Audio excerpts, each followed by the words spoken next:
So this is the boat driver that was assaulted by that honorable member that claimed that he's a senator. The reason why I say that claimed that he's a senator, because I discovered this morning that that man is not a senator.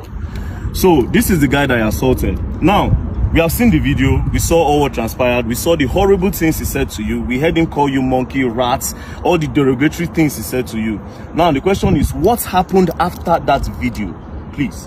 Okay, so after the video, he called some police officers. I don't know the division they were assigned to. Okay. And then they bundled me to the station.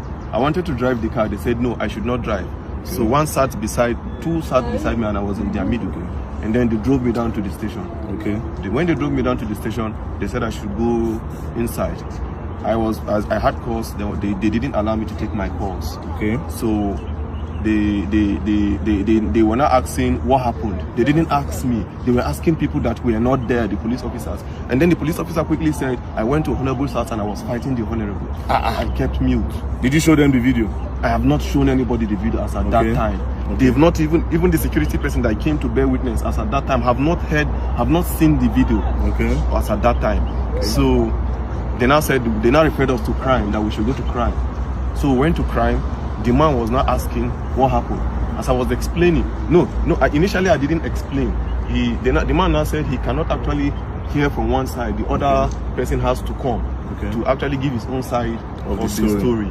And then the police officer said, when they said I fought him, they now said no, they should go and bring the man. Immediately his security man now called him, and they passed the phone to the IPO that was in charge of the case.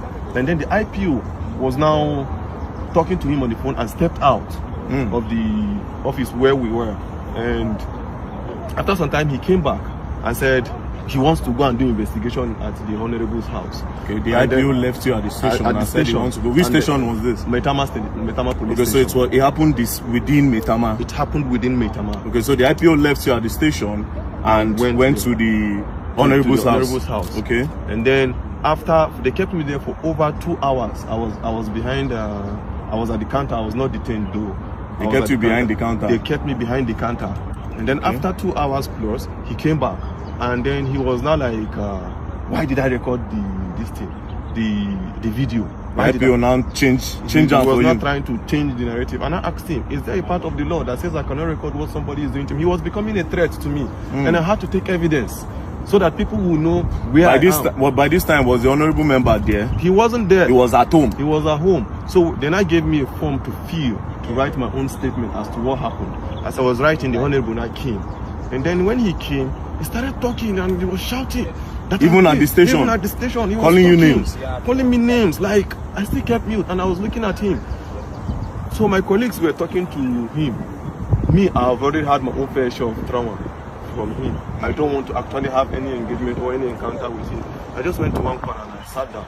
And I was listening to everything he was saying. All the names he was calling me. You common boat driver, you're a poor man, you have pride in your poor, you have this, you have that. I kept mute. I said, so the problem you have now is a poor man cannot speak that I'm in Nigeria and I shouldn't be treated as a foreigner in this country, as I'm from Delta State and I cannot be treated, I cannot have you treat me like a foreigner in my own. Now, when did you leave the station? I left the station at about, I think some minutes to 3 or so. Where's your car? My car is still at the station. So the police collected your car? They collected my car. And you left the station this morning? Yeah, I left the station. Was the honorable member detained? He wasn't detained. They let him go? They let him go. That's really, really sad. Now, I want to ask you a question. The woman that sent you that message, do you know her name? I didn't know her name per se. Do you know her business name? I don't know her business name. It was a request. But I think I checked from my boat app. I think the last request that came in when I tried calling from the app, it was, I think, Gloria. Gloria? Yeah. Because she said something in that video. She said something like, and do you know who he is? She was also supporting him. That's why I'm asking you that if you know who she is. Now, what did you go and deliver to him? What even really happened? Just give me a brief summary of what happened before that video. Okay, before the video, I actually got a request on both. Okay. Right? I was closing already because I needed to resume work this morning at 8:30. Okay. So I was closing at 9:10. I said, let me just quickly go home so that I can have enough rest. So I got this request to Maitama. I felt it was a normal request. And then she told me, no, that it's not a request, that I'm picking something up from a garden. Okay. Right? From a garden. Which garden? I don't know the name of the garden. She just described the garden that after Kado roundabout, you will see one orange color container, and then there's a garden beside it. Okay. So I just quickly went there, parked. The girl just came without wasting time, brought the package that it's a snail. I said, okay, snail, yeah. So she dropped it. It was the girl that brought it and dropped it on the seat. She understood that part. Okay. I was like, okay, there's no problem. I'm going. So on getting to the man's house, I called him.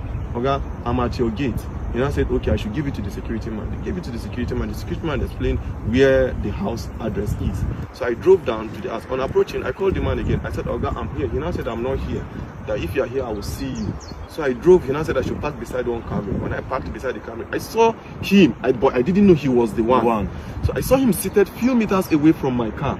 So I greeted, good evening, sir. He didn't respond. Good evening, sir. He didn't respond. So I presume he is not the one that I'm supposed to deliver this thing to. Okay. And since he didn't answer, the next thing is for me to call the person that has this package. The next thing I dialed the person's number, and his phone rang. And then the next thing he was like, are you stupid? Are you mad? Are you a fool? Bring my stuff for me.